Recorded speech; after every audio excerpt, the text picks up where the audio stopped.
માતાજી મિત્રો, આજે ગાડીનું રિવ્યૂ કરીએ. Skoda rapid 1.6 TDI ambient variant. સૌથી પહેલાં ગાડીના લુકની વાત કરીએ તો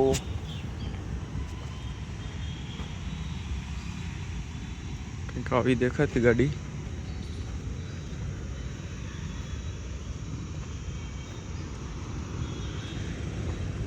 બ્રેક આ છે ગાડીનું બેક પ્રોફાઇલ.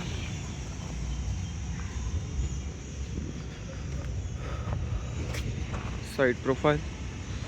R14 R15 ના ટાયર્સ આવતા with rim.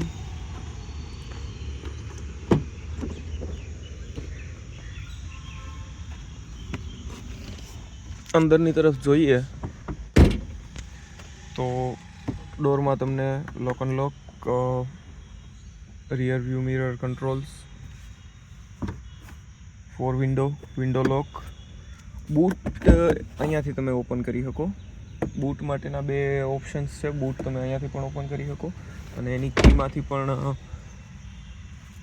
Hold and ઓપનનું option આવે છે બૂટ માટે. આ 2 ઓપ્શન બૂટ માટે. Storage unit, speaker. આ લીવર છે બોનેટ ઓપન કરવા માટેનું, એ આપણે જોવું. German same design lights control, lights height control adjustment, AC વેન્ટ્સ,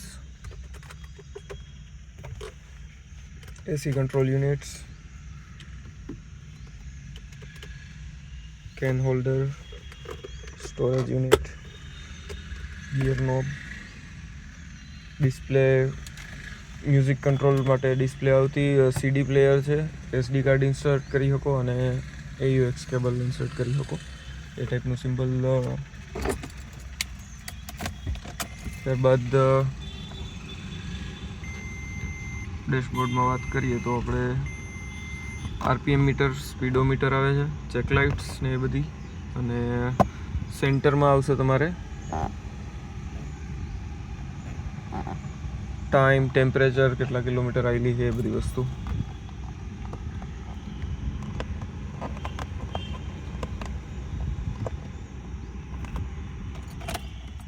ત્યારબાદ રિયર વ્યૂ મિરર અહીંયા સાદું છે. પેસેન્જર સીટ ઉપર મિરર મળે છે તમને.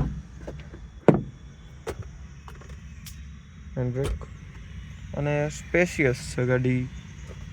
ડ્રાઈવર માટે કમ્ફર્ટેબલ, પેસેન્જર માટે પણ એટલી જ કમ્ફર્ટેબલ.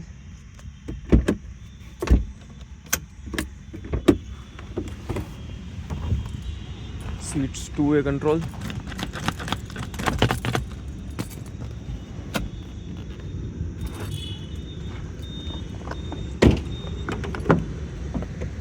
રિયર સીટ્સમાં પણ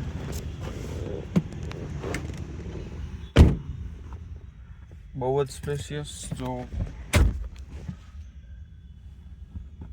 મારી હાઈટ 5'11" છે, કોઈ 6 ફૂટ કે 6.25 ફૂટ વાળો માણસ હોય તો એને બેસવામાં કોઈ પ્રોબ્લેમ ન આવે, એ ટાઈપનું સ્પેશિયસ.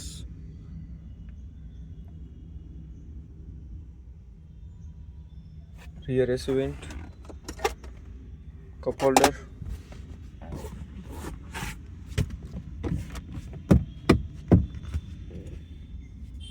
અને હા, આર્મરેસ્ટ.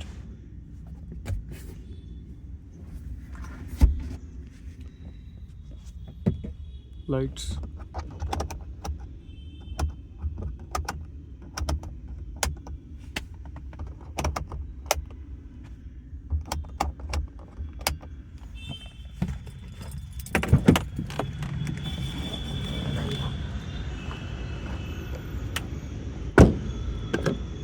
ડીઝલ કેપ ઓપન કરવા માટે અનલોક કરી અને ખાલી પુશ કરી દેવાનું, સિમ્પલ.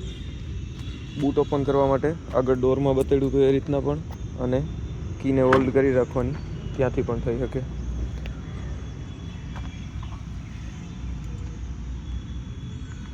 $460 અથવા 420 લીટર જેટલી એપ્રોક્સ બૂટ કેપેસિટી છે અને ઘણું સ્પેશિયસ છે. નીચે તમારું ટાયર, ટૂલ કિટ,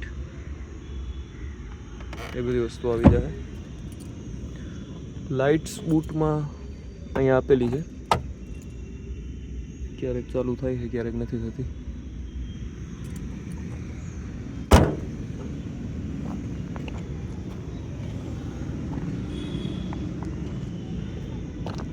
અને એક બહુ મસ્ત ફીચર આપેલું છે કે જે સેફ્ટી વાઇઝ બહુ સારું છે, જે તમારું બોનેટ ઓપન કરવા માટેની લોક આપેલો છે. તો એ લીવર જ્યારે તમે દરવાજો બંધ હોય, દરવાજો બંધ છે તો ત્યારે તમે બોનેટ ઓપન નહીં કરી શકો. બોનેટ ઓપન કરવા માટે તમારે દરવાજો ખોલી અને પછી જ બોનેટનું લીવર પુલ કરી શકશો. તો એ સેફ્ટી વાઇઝ સારું હોય કે ચાલુ ગાડીએ ક્યારેય પુલથી પગ બગાડી જાય અને બોનેટ ઓપન થઈ જાય, એ પ્રોબ્લેમ ન આવે.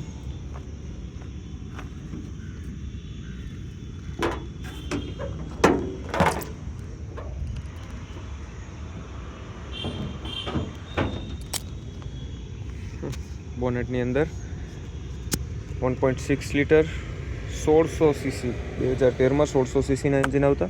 ત્યાર પછી સ્કોડાએ 2014માં ગવર્મેન્ટ નોર્મ્સ પ્રમાણે 1.5 લીટર અને 1498 સીસીના એન્જિન બહાર પડ્યા હતા.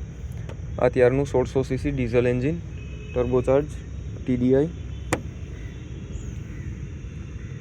Engine, wiper water, coolant water, brake fluid, battery unit, આ ટાઈપનું સિમ્પલ કમ્પાર્ટમેન્ટ આવશે. અને 1500 RPM પછી તમારો જે પણ ટોર્ક છે એ સરખો ડિલિવર કરે છે. એટલે પિકઅપ પણ નોર્મલી તમે રાઇડ કરતા હોય તો 1500-2000 RPM પછી જ્યારે તમે સ્પીડ ગેઇન કરો છો તો ત્યારે ખબર પડે છે કે 1.6 લીટર TDI કેટલો ડિફરન્સ કરે છે.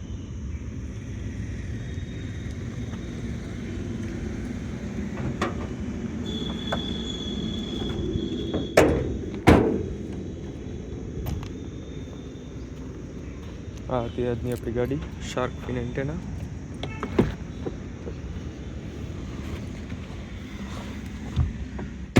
બધા કહે છે કે સ્કોડા જર્મન ગાડી છે. સ્કોડા જર્મન ગાડી નથી, જર્મન કંપનીએ એક્વાયર કરેલી છે વોક્સવેગને. બાકી સ્કોડા ઓરિજિનલી ચેકોસ્લાવિયાની ગાડી છે. ફીચર્સ ને બધી વસ્તુ, બધા પાર્ટ્સ, કમ્પોનેન્ટ્સ એ બધા વોક્સવેગન જોડે VW જોડે શેર કરેલા હશે. ગ્લાસ છે VWનો, એન્જિન કમ્પોનેન્ટ્સ અમુક VWના. તમારું ગ્લવ બોક્સ અહીંયા મળે છે. ગ્લવ બોક્સમાં એ 2 સેપરેટ ખાના, મેઇન ગ્લવ બોક્સ અને ડોક્યુમેન્ટ હોલ્ડર ટાઈપનું એક કમ્પાર્ટમેન્ટ અહીંયા મળી જાય તમને સ્ટોરેજ માટે. અને આ એડજસ્ટેબલ આર્મ રેસ્ટ પણ છે. આની તમે હાઇટ એડજસ્ટ કરી શકો. હટાડી દીધું, હાઇટ એડજસ્ટ કરી શકો. Driving quality the best. અને ઓન રોડ માઇલેજની વાત કરીએ તો 20-21 સરખી ડ્રાઈવ કરો તો ઓન હાઈવે 21-22 જેટલી માઇલેજ આપી દે.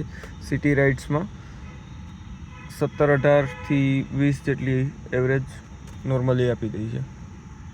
Depends on driving.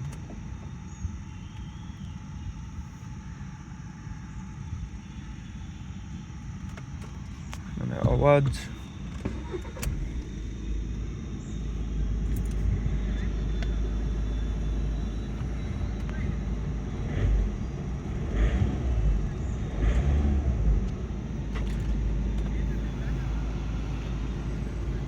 પાવરની જો વાત કરીએ તો કોઈ મિની ટ્રક અથવા કોઈ હેવી વ્હીકલ હકાવતા હોય એ ટાઈપની ફિલિંગ આવશે.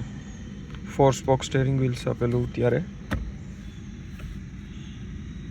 અત્યારે સ્કોડામાં આપણે જોઈએ તો 2 સ્પોક સ્ટેરિંગ વ્હીલ જ આવે છે. આ બંને સ્પોક્સ અહીંયા કમ્બાઈન કરી નાખ્યા છે.